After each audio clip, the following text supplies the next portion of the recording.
study what happens in the markets. What happens in markets with different levels of noise to herding relations once we fixed the external information strength. So here you have the results for the opinion index, or N, or well, in this case X, rescaled to between -1 and 1.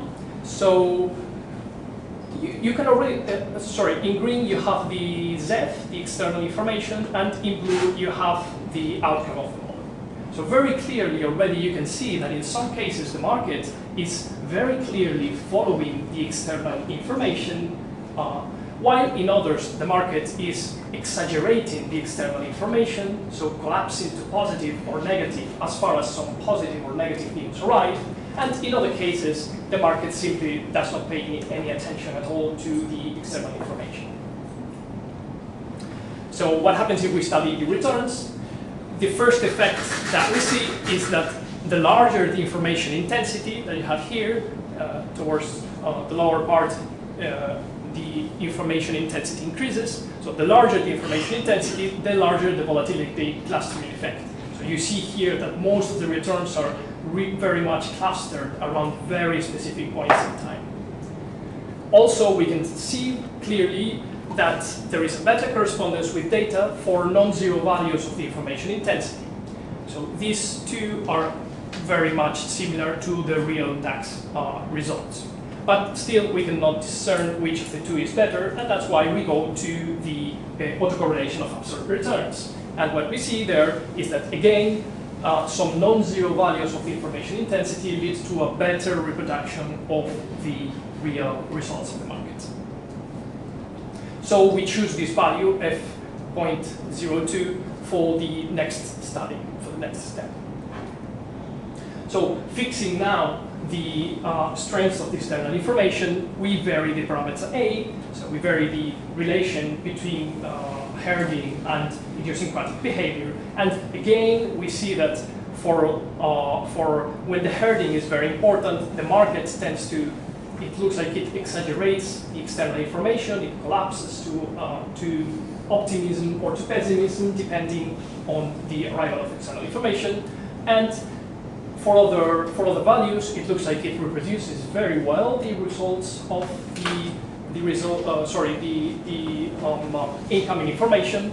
And for other values, for larger values of idiosyncrasy, simply the market doesn't pay attention to the external information. If we compute now the input-output correlation, so the correlation between this signal and the outcome of the model, what we see is an aperiodic stochastic resonance. Aperiodic because the external information is obviously non-periodic. And a stochastic resonance because we see a clear maximum in this input-output correlation for a certain value of the noise. So we can differentiate between three market regimes, as I said before, a regime of amplification, exaggeration of incoming information. Whenever there is some positive news, everybody wants to buy. Whenever there is the slightest negative news, everybody wants to sell. There is a regime of precise assimilation when the market is actually taking in a very precise manner into account the arrival of information, and there is a regime of undervaluation when the market is unable to assimilate the incoming information. So as a conclusion of this chapter, the external information can play a very relevant role. Different market regimes can be identified regarding how well the market assimilates external information, and it looks like higher herding behavior in markets can lead to an exaggeration of the incoming information, which might result in larger financial instabilities. The second thing I did with this model, with the noisy voter model, was to study the effect of the topology. So what's the influence of the particular network of interaction between these traders of the model? So what we did is we have the noisy voter model as defined before. In order to deal with it analytically, we introduce a certain network approximation that I'm going to explain. We obtain analytical results which help us to quantify the influence of the network. And interestingly enough, we are going to show how these analytical results can allow us to infer certain information about the initial network. So to obtain information about the network from looking only at global properties of the results. So as said before, in the fully connected case, the previous results tell us that there is a finite size transition. So the question now is, what happens when there is a network? When the system is embedded into a network, do we still have a transition? Is the transition still a finite size effect? The critical point, is it going to be the same as before? That we're going to study. We're going to study by looking at the variance of n, which very clearly from these pictures, it's clear that in this case the variance is much larger than here. So the variance can help us locate the critical point. Then we're going to look at the ordering of the system. Is the way in which the system orders affected by the network topology? And finally, we are going to check if there's any effect on the temporal correlations of the system. And it is through these temporal correlations that we are going to be able to infer properties of the network by looking only at final global variables. The analytical approach that we follow, it's the typical one. One writes equations for the first order moments and the second order first moments, and using the covariance matrix, we find these equations. If I show this slide, it's simply to point out that in the case of this model, these equations are closed. So they're not dependent on higher order moments. First order moments depending on first order moments, second order moments depending on first and second order moments. However, of course, we find sums over a neighbor, and that's why we need to introduce an approximation for the network. In our case, we use an annealed approximation for uncorrelated networks. Annealed approximation meaning that we replace the original network by a weighted, fully connected network, and we decide the weights of this new network are chosen in this way. So as the product of the degrees with this normalizing factor. This is an exact result for uncorrelated networks of the configuration ensemble. So with this new adjacency matrix, we can transform the sums of sets of neighbors. We can replace them by sums over the whole system. So problem solved. And interestingly enough, we do so by keeping constant the total number of links and the degree sequence. So those are the results we find for the first and the second order moments, so for the average state n and for the variance of n. This equation, of course, is not very informative, so what we do is a system size approximation for large n and small a. We can find this approximation. In here, we see how the variance of n is linearly dependent on the variance of the degree distribution. So we already see here that the variance, the heterogeneity of the degree distribution is going to be a very relevant factor. We find a different approximation for large n again, and this case for small noise for small a. And in this case, we find a saturating function of the variance of the degree distribution. Again, the variance of the degree distribution seems to be the main factor driving the influence of the network. So if we check those equations before with simulations, we see that, well, first of all, okay, we run these simulations for different networks in order to have different levels of heterogeneity. So here there is a Nedlos-Renyi, a Barbasi-Albert, and a dichotomous network. Dichotomous being a network with two types of nodes, one with 1 degree, one with another degree. So one with very low degree, another type of nodes with very high degree. So high heterogeneous degree distribution. So we see that the network topology is very relevant. The heterogeneity of the degree distribution is very relevant. The results for the variance change quite a lot. with this with the variance of the degree distribution. We see that the approximations we make, these asymptotic approximations for small and large a, they work pretty well in the respective ranges of validity. So this is for small a, this is for large a. We see that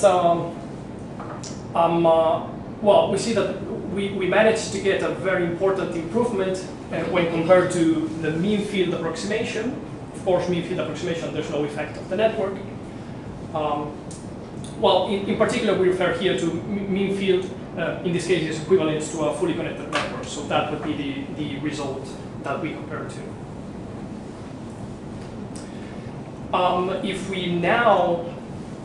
If we now study the influence of, so basically the variance again, but instead of being a function of the degree distribution, a function of A, of the noise, in order to detect, this is what's going to help us detect the critical point. So we see that above this line, so this line corresponds to a uniform distribution. That line is the variance of the uniform distribution.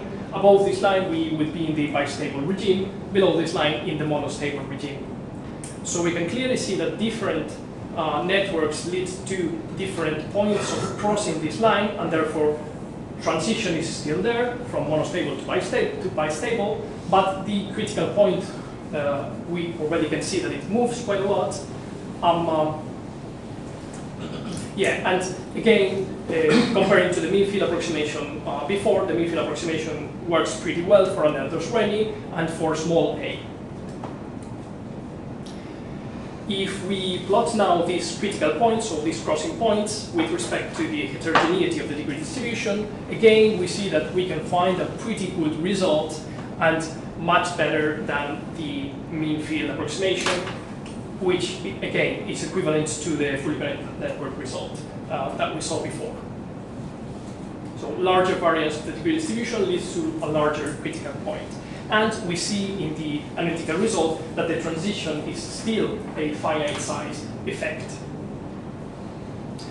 So let us check now what happens with the ordering of the system when we check the rho, which is basically the number of links between agents in different states divided by the total number of links. This rho gives us an idea of the local order of the system. When we check what happens, we see that again there is an impact of the network. Of different networks have different curves. Our analytical approximation, I don't write it here because it's a long formula, but in the end it's basically dependent on the variance of n, so on the previous results that I showed. We see that the asymptotic level of order is highly dependent on the topology, and we managed to reproduce pretty well the results for small a or for very large a. In this region over here, what happens is that our annealed network approximation, of course, is making us lose quite a lot of information of the local structure of the network, and therefore, in this region, we can't reproduce properly the results. However, interestingly enough, if we compare with a mean field pair approximation, based on this couple of assumptions, what we see is that the mean field pair approximation is able to reproduce the results for large A, but it completely misses the point for small a. Now, if we finally see what happens with the temporal correlations, with the autocorrelation function, we see that, so this is the analytical result with heterogeneity. When the network has no heterogeneity, then this variable C over average K becomes equal to this variance of N, which means that when there is no heterogeneity, we have a single exponential decay. With heterogeneity, we have two differentiated exponential decays. And it's precisely this fact that allows us, that opens the possibility of inferring at the same time both of the parameters of the model, A and H, and a third thing, which in this case is the variance of the degree distribution. So here I show a very simple trial of inferring this information. So if I simulate the model with these parameters, and from the final outcomes of the model, I try to infer back to fit the parameters. Those are the results I found, which are not perfect, but still I think it's pretty interesting to be able, pretty interesting to be able to infer from, by looking only at the global variable, to infer some information about the topology of interactions. So, conclusions of this chapter: the topology of interactions has a fundamental effect. As opposed to previous studies, mean degree seems to not be enough to capture the whole of the effect of the network. A larger variance of the degree distribution leads to a larger variance of the global variable, leads to a shift towards larger values of the critical point, to larger levels of order, and the analytical approximation, the analytical results that I showed allowed me to infer, again, information about the network, certain information about the network, by looking only at the global variable. So let me now jump a little bit, change topic to language competition. So here in models of language competition, so we try to, we study the dynamics of language use in multilingual societies. Basically, we try to study how people decide which languages to use and what results that has in a society, in the sense of, does that lead to extinction of the minority languages, does that lead to coexistence of several languages. So we try to differentiate these two possible outcomes: extinction of all but one language, or survival of a couple or several languages. In particular, we deal here with two languages, with two different languages. So this problem has been traditionally studied from a node-state perspective. So basically considering that language is a property of the speakers. So now I would be in state English, or maybe you would be in state English. Okay? The main seminal model in this case is the Abrams-Strogatz model, which leads to transient coexistence. So there is coexistence for a short or long period of time. There is a coexistence of both languages, but this coexistence is always related to situations of low connectivity between two different communities. An improvement over this model is the AB model, which takes into account the existence of bilinguals, of bilingual speakers. The role of these bilingual speakers has been shown to be to bridge these two communities, and as a result, both models in the end lead to the extinction of the minority language. So they have coexistence, but it's always a transient. It's always a temporary transient effect. In the end, they always lead to the extinction of the minority language. An alternative LinkState perspective has been recently proposed in this work. So in this alternative perspective, defends that language is not a property of the speakers. Language is a property of the relationships between speakers. So it's not me who is English, it's our relationship right now, which is happening in English. The advantages of this approach is that bilingualism arises naturally. You don't need to add ad hoc bilingual speakers. There is a degree of bilingualism. I can have different percentages of my conversations in English, Spanish. The main differences regarding the results with previous models is that frozen coexistence of both language is possible and likely. And also dynamically trapped coexistence is quite likely, or more likely than before. So the first thing that I did with these models of, with these link-based models of language competition was, okay, so we have these frozen and dynamically trapped situations with coexistence of both languages, but let's test if this is a topological effect or not. So let's see if these frozen states are robust against the plasticity of the network. And very briefly, this chapter I'll be very briefly. What we found is that if we define a rewiring mechanism,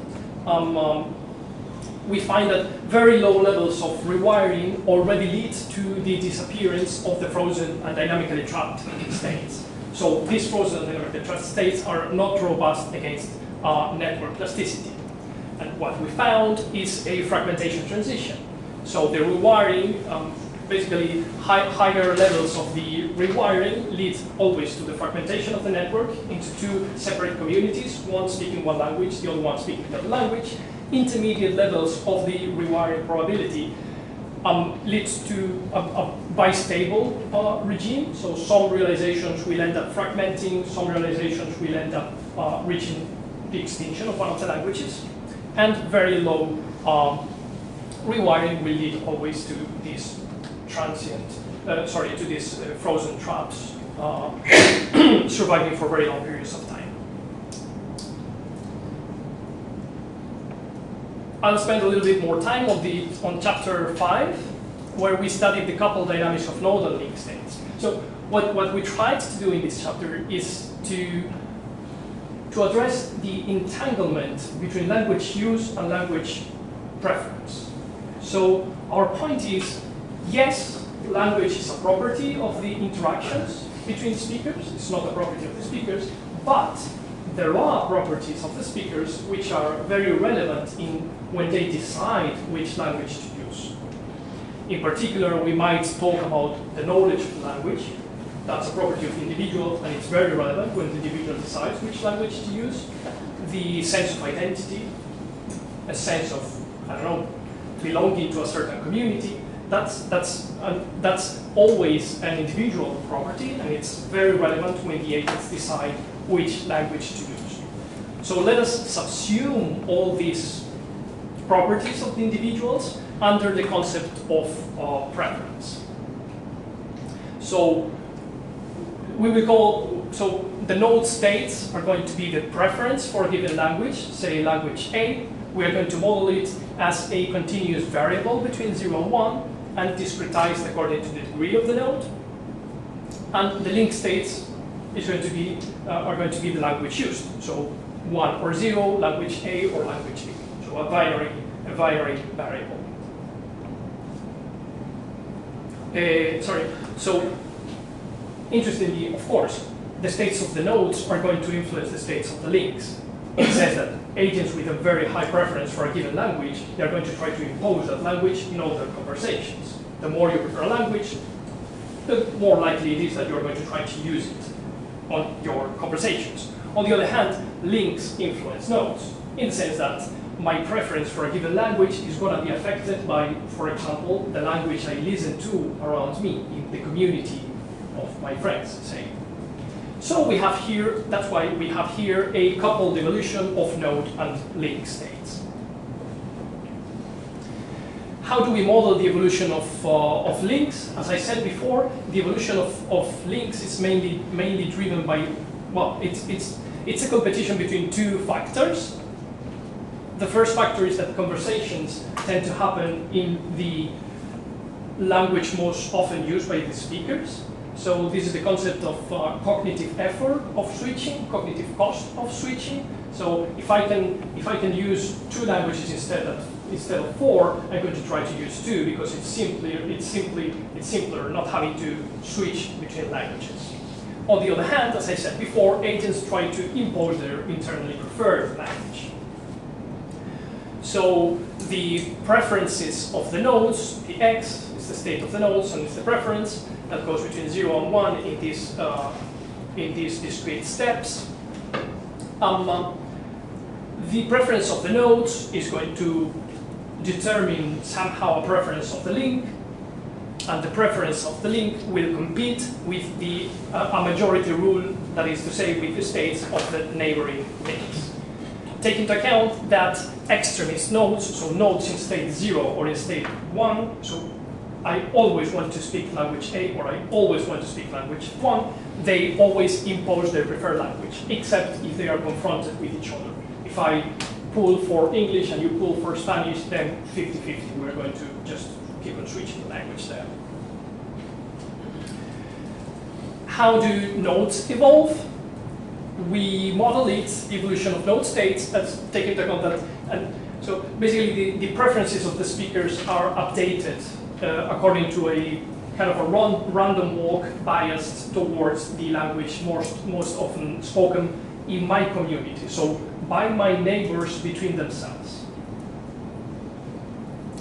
So it is precisely this definition of the node evolution that imposes a certain topological constraint. So in order for the nodes, for the evolution of the nodes to be well defined, we need all nodes to be part of at least one triangle.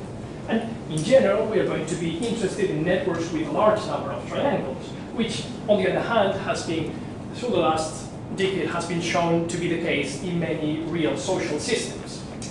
In particular, we focus on this socially inspired triadic closure mechanism, which leads to a close to a exponential degree distribution and close to a power law clustering distribution. And we introduced in this model a small modification to take into account that every node needs to be part of at least one triangle. So what are the results we find with this model? We find the following asymptotic configurations. On the one hand, the obvious trivial extinction, frozen extinction of one of the languages, but interestingly, we find frozen coexistence of languages in structures that we call ghetto-like structures, which are structures based on triangles. So I draw here the most simple example, only one triangle. So it's communities, it's sets of nodes with all their triangles towards the inside of the set and no triangle towards the outside of the set. That's why we call them ghetto-like structures, because the triangular, the truly social interactions are towards the inside of the community and not towards the outside, which does not prevent these nodes from having loads of connections towards the outside. It's simply that the triangular connections are towards the inside of the ghetto community. Apart from this frozen coexistence, we find dynamically trapped coexistence, so basically blinker links and blinker nodes and links which can never decide which language or which preference to stick to. And these configurations are also based on variations of the ghetto-like structures. Finally, we have dynamical, non-trivial, metastable coexistence, which is again based on the existence of ghetto-like structures in the inset, but not perfect ghetto-like structures. So sets of nodes with most of the triangles towards the inside of the community, but maybe some triangle towards the outside of the ghetto-like structure. If we check for a very long time what's the fraction of realizations on each of these asymptotic configurations, we check that for different system sizes, we see that frozen extinction is predominant for small systems here, but it disappears exponentially. So for large enough system sizes, actually only coexistence of both languages is the case. However, by looking at this, it is unclear whether frozen, dynamically trapped, or metastable, non-trivial dynamical metastable coexistence is going to prevail in the infinite size limit for very large systems. So we do some time scale analysis. Well, the first thing we check is the time scale of extinction. So this is the probability, the fraction of realizations with coexistence. And by looking at this, we might think that, okay, this kind of looks like going to a plateau. So it looks like most extinction events take place at a well-defined time scale. But if we plot this time scale, the time to extinction, so the time until the system reaches frozen extinction, what we see is that, yes, most extinction events happen at a well-defined time scale, but we find this kind of power law tail. So the rest of extinction events appear to be power law distributed, which means that there is actually no well-defined characteristic extinction time, and thus there are coexisting realizations at all time scales. If we check now the time scale of survival, so not the time scale of extinction, the time scale of survival. Survival meaning being survival meaning being in a dynamical metastable state, basically. So what we see is that if we plot the fraction of realizations with this metastability, we find an exponential decay, an exponential tail at the end, which allows allows us to compute a well-defined characteristic timescale of survival, and if we plot that against system size, we see that it scales linear. So for increasing system sizes, realizations survive for longer and longer times in this non-trivial dynamical metastable state before becoming frozen or dynamically trapped. Of course, this being linear gives us information about the infinite size limit, and the information means that in the infinite size limit, only metastable, dynamical, non-trivial coexistence is possible. So, some conclusions of this chapter. We have presented this model of language competition, which takes into account both preference for the language and use of the language as separate but coupled properties. As opposed to previous models, node-based, most of them, we find that dynamical coexistence is predominant for large enough systems, and actually it's the only possible outcome in the thermodynamic limit. Also, we find that even for small system sizes, we find coexisting realizations at all time scales. Interestingly, as I have shown, all forms of coexistence, whether frozen, dynamically trapped, or metastable, they are all based on this ghetto-like structure. So they are based on one of the languages becoming a minority, yes, but this minority language resisting in the form of ghetto-like structures where predominantly bilingual speakers, they speak the minority language in this ghetto-like community, and they switch to the majority language for the relationships with the rest of the system. Relationships towards the inside of the set are generally triangular, relationships towards the outside are generally non-triangular. So if you allow me now in the end to draw a couple of conclusions and outlook, these are very general conclusions or insights that I guess I learned by doing these works. So first of all, the robustness of the conclusions drawn from individual base models should always be tested against variations of the initial distributions of states. As I showed in the first chapter, actually that might be a very important factor that might lead to changes in the conclusions if we change the initial conditions. So one should check for that. Even if an individual-based model is able to produce complex collective phenomena by its own, the influence of external factors should not be completely disregarded. So as we showed in the market model with external information, yes, the market model by itself, it was able to produce very interesting complex phenomena, emergent collective behaviors, but still the influence of, the external factors, the external information was able to change those results and even make them more similar to real data. Third, the fact that the topology of interactions has an impact on the behavior of an individual-based model might also imply that the global behavior of the system can give us information about the topology. This is a little bit cumbersome, but it's related to the work with the noisy-Walter model on networks. So yes, if we are constantly proving that the network has an impact on the results, that sometimes might mean that by looking at the results and having our analytical tools, we can infer information about the network, which is interesting, I think. Then LinkState dynamics should probably be studied as LinkState dynamics. I guess that's kind of obvious, but the reality is, so far it has not been so. So I think it's an insight to learn from this that studying the same model on links or on nodes might lead to different results if the model depends on the topology. And then finally, the emergence of these triangle-based structures, communities in some individual-based models calls for a generalization of the concept of network, taking into account not only dyadic, but also higher orders of interactions. So in this model of language competition that I showed in the end, well, triangles emerge very naturally, not in an ad hoc manner as the important structure. It is true that when we have conversations, we do not have them in a dyadic manner. Many times we are in groups of friends, and somehow a generalization of the concept of network should, I think, be interesting to study, taking into account this, interaction in triangles in, 4, 5, etc., etc. So with that, I want to thank the members of the jury for kindly accepting to be here, my wonderful advisors, and all of you for your attention.